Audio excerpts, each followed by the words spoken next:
नमस्कार मेरे प्यारे बच्चों। आज की वर्कशीट नंबर 26 मैथमेटिक्स से रिलेटेड है और शिक्षा निदेशालय राष्ट्रीय राजधानी क्षेत्र दिल्ली द्वारा जारी की गई है।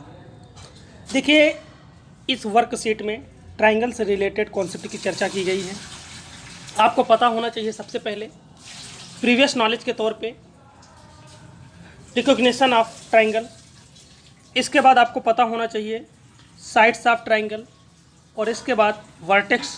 इनकी मीन्स प्रॉपर आपको अंडरस्टैंडिंग होनी चाहिए। तो देखिएगा, मान लेते हैं ट्राइंगल ले लेते हैं और आपको अंडरस्टैंडिंग नहीं है तो मैं एक बार आपको बता देता हूँ। ये ट्राइंगल है और 3 एडजेसेंट साइड से कवर्ड एरिया जो होता है उसे ट्राइंगल कहते हैं, यानी कि त्रिभुज की 3 भुजाओं से घिरे हुए क्षेत्रफल को। 3 भुजाओं से या 3 संलग्न भुजाओं से घिरे हुए क्षेत्रफल को त्रिभुज कहते हैं। ये त्रिभुज है और ये त्रिभुज के वर्टाइसेस हैं, वर्टेक्स हैं, ये तीनों वर्टेक्स हैं और ये भुजाएं हैं। एक भुजा ये है, एक भुजा ये है, एक भुजा ये है। ये तीनों साइड्स हैं, ये सभी जानते हैं। ट्राइंगल का कैटेगराइजेशन भी किया गया है, 2 बेसिस पे इनका बंटवारा किया गया है। ट्राइंगल 2 टाइप्स के होते हैं, लेकिन 2 बेस पे अगर हम बेसिस बात करते हैं, यानी कि basis on sides, basis on triangle, means triangle के अगर टाइप्स की बात करें तो बेटा 2 टाइप्स से इनका कैटेगराइजेशन किया गया है। एक साइड्स के बेस पर, नंबर ऑफ साइड्स के बेस पर, दूसरा बेसिस ऑन एंगल, यानी कि एंगल के बेस पर, एंगल्स के बेस पे। देखिएगा, साइड्स के बेस पे हो सकता है कि ट्राइंगल ऐसा हो कि जिसमें तीनों साइड्स इक्वल हों, तीनों साइड्स इक्वल हों, तो इस ट्राइंगल का नाम होगा बेटा इक्विलैटरल ट्राइंगल या समद्विबाहु त्रिभुज। इसके बाद बात करते हैं आइसोसेलेस ट्राइंगल की। ये एक ऐसा ट्राइंगल होता है, यानी कि समद्विबाहु त्रिभुज, उसमें 2 भुजाएं, कोई 2 भुजाएं क्या होंगी बेटा, बराबर होंगी, कोई 2 भुजाएं बराबर होंगी। इसके बाद बात करते हैं स्केलेन ट्राइंगल की। तो इसकी तीनों साइड्स अलग अलग होंगी, अलग अलग मेजरमेंट होंगी इनकी, ठीक है। तो ये रही साइड्स के बेस पे ट्राइंगल। 3 टाइप के होते हैं, या तो हो सकता है तीनों साइड्स इक्वल हों, या हो सकता है 2 साइड्स इक्वल हों, या हो सकता है तीनों साइड्स डिफरेंट हों। तो जिसमें डिफरेंट होंगी उसका नाम होगा विषमबाहु त्रिभुज, जिसमें 2 साइड इक्वल होंगी उसका नाम होगा समद्विबाहु त्रिभुज, और जिसमें तीनों इक्वल होंगी उसे इक्विलैटरल ट्राइंगल यानी कि समबाहु त्रिभुज के नाम से जानते हैं। और यहाँ पे आज जो डिस्कस करना है बेटा वो हमें इक्विलैटरल ट्राइंगल और आइसोसेलेस ट्राइंगल की बात करनी है। यानी कि चलिए सबसे पहले बात कर लेते हैं। अब बात कर लीजिए इक्विलैटरल ट्राइंगल की। देखो, इक्विलैटरल ट्राइंगल में ना तीनों साइड्स इक्वल होती हैं, और जब साइड्स इक्वल होंगी तो हमें एक बात पता है, ये ट्राइंगल जो होते हैं ना, ये जो ट्राइंगल में होता है, आपको पता है एक बात ये बताई गई है कि ट्राइंगल के ना अगर साइड्स इक्वल हैं तो इक्वल अपोजिट्स एंगल भी होंगे, यानी कि equal sides in a triangle, equal sides have equal opposite angle. देखिएगा, जैसे कि ये दोनों साइड्स इक्वल थी तो इसका एंगल जो होगा ये होगा इसका अपोजिट एंगल, और इसका अपोजिट एंगल ये होगा, तो ये दोनों एंगल भी आपस में इक्वल होंगे। अगर एक और थोड़ी सी डिफरेंट बात करते हैं, देखिएगा पिछले लेक्चर में ना आपने सारे लोगों ने, लगभग 2-3 लोगों को मैं छोड़ दूं तो सभी लोगों ने मैथमेटिक्स का वर्क गलत किया था। और इस संडे में आपसे मैं फिर से यही वर्क करवाऊंगा। संडे में आपको वर्कशीट नहीं आती, इस संडे में फिर से मैं आपसे वही वर्क करवाऊंगा। आप क्या करते हो, कंपास का यूज करो। आपने क्या किया, फटाक से उसमें से ऐसे ऐसे करके आपने मीडियंस भी ड्रॉ कर दी थी, और सेम टाइप से मतलब ज़बरदस्ती करके आपने मीडियंस भी बना दिया, उनका सेंट्रॉइड भी दिखा दिया। ये आपने गलती की थी। तो इस संडे आपको वर्कशीट 25 फिर से करनी होगी और मुझे फिर से सेंड करनी होगी। प्रॉपर स्केल, कंपास इनका यूज करिए, फिर इसके बाद भेजिए मुझे। अच्छा लगता है जब आप अच्छे कॉन्सेप्ट सीखते हो। अगर आप सिर्फ फोरम पूरा कर रहे हो कि मीन्स वर्कशीट का होमवर्क करके भेज दें, अटेंडेंस लग जाएगी, काम खत्म, तो आप गलत कर रहे हो। जब तक वर्क सही करके नहीं भेजोगे मैं तब तक करवाऊंगा। चलिएगा, हाँ आगे देखते हैं बेटा। एक त्रिभुज जिसकी तीनों भुजाओं की माप समान होती है उसे क्या बोलते हैं बेटा, समबाहु त्रिभुज। ये तो बात डिस्कस कर चुके हैं, ठीक है। तीनों साइड्स इक्वल होती हैं। एक बात कर लेते हैं फिर से। देखो, इक्विलैटरल ट्राइंगल है बेटा। यहाँ पे मैं एक इक्विलैटरल ट्राइंगल ले रहा हूँ, मान लेना इसकी तीनों साइड्स इक्वल हैं, ठीक है। ये साइड्स और ये साइड्स, तीनों साइड्स इक्वल हैं। ये साइड हमारी ए है, ये साइड भी हमारी ए है, और ये साइड्स भी हमारी ए है। दोनों साइड जो है ना बेटा ए हैं, ठीक है। चलो, हाँ ए है। अब देखिएगा, इक्वल साइड्स में हमें पता है यार कि इसकी तीनों साइड्स क्या होंगी बेटा, इक्वल होंगी, है भी इक्वल, और ये इंटीरियर एंगल भी तीनों इक्वल होंगे। अगर ये हमारा x है तो ये भी x होगा और ये भी x होगा। अब अगर हमसे कोई पूछे, देखो बूझो तो जाने में इन्होंने दिया गया है इन्होंने दिया है कि बूझो तो जाने। ठीक है, देखिए आपका ट्रिजर कर रहा है, ये कह रहा है कि क्या आप बता सकते हैं समबाहु त्रिभुज में प्रत्येक कोण का माप क्या होता है। देखो प्रत्येक कोण की बात हो रही ना, तो इसका मतलब कि वो इंटीरियर एंगल की ही बात कर रहा है। किसकी बात कर रहा है बेटा? इंटीरियर एंगल्स की। चलिएगा समझना, ये ट्राइंगल था बेटा, तीनों इंटीरियर एंगल इक्वल होते हैं, एक्स था। और आपको एक बात पता है कि इंटीरियर एंगल का जो सम होता है, sum of interior angle of a triangle is equal to 180। X plus x यानी कितना हो जाएगा बेटा? 3x। कितना हो जाएगा? 3x is equal to 180 degree. 3 से इसे काटोगे 60 आएगा, यानी कि x इक्वल टू कितना आएगा बेटा? 60 डिग्री। अब एक बात आपको कंफर्म हो चुकी होगी, जो हमारा इक्विलेटरल ट्राइंगल होता है उसका जो इंटीरियर एंगल होता है वो कितना होता है बेटा? ये भी 60 का होता है, ये भी 60 का होता है और ये भी 60 का होता है। तो ये बात आपको याद रखना। अच्छा, इक्विलेटरल ट्राइंगल का ना एरिया की अगर हम बात करें, क्षेत्रफल की बात करते हैं बेटा, एरिया जो होता है ना इसका, उसके लिए एक फार्मूला यूज करते हैं हम लोग।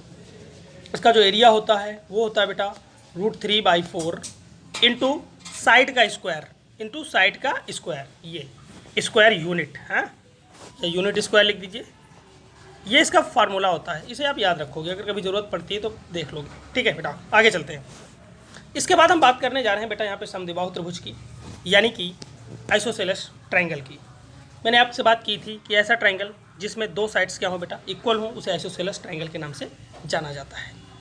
और आपको पता है कि equal sides have equal opposite angle. इस थ्योरम के आधार पे ये दोनों एंगल भी क्या होते हैं बेटा? बराबर होते हैं। ठीक है, दो साइड्स अगर इक्वल हैं तो उनके अपोजिट एंगल क्या होंगे बेटा? इक्वल होते हैं। ठीक है, तो यहाँ पे ये एंगल और ये एंगल, ये दोनों एंगल आपस में इक्वल होंगे। चलिए, अगर आपसे कोई पूछ ले कि ये 30 डिग्री का है, 30 डिग्री का है और ये एक आइसोसेलेस ट्राइंगल यानी कि समद्विबाहु त्रिभुज है, तो आप कहोगे सर ये अगर ये दोनों इक्वल होते हैं, ये 30 है तो ये भी 30 होगा, और ये एंगल हम तुरंत निकाल देंगे। कैसे निकालेंगे बेटा? 180 माइनस 30 प्लस 30, यानी कि दोनों एंगल जोड़ के 180 में सब्ट्रैक्ट कर दें, कितना हो जाएगा? 60, यानी कि ये 120 का हो जाएगा, 120। मतलब कि हमारा जो ट्राइंगल है ना, वो कैसा ट्राइंगल है बेटा? अगर हम बात करते हैं तो ऑप्टिव एंगल ट्राइंगल है। कैसा? Obtuse angle triangle. ठीक है, चलिएगा। कह रहा है आप किसी एक समद्विबाहु त्रिभुज की रचना कीजिए। ठीक है, वो कह रहा है कि आपको एक एक्टिविटी करनी है, एक एक्टिविटी करनी है जिसमें आपको क्या बनाना है? कोई एक समद्विबाहु त्रिभुज बनाना है, उसके सभी कोणों को नापिए, सभी एंगल मापना।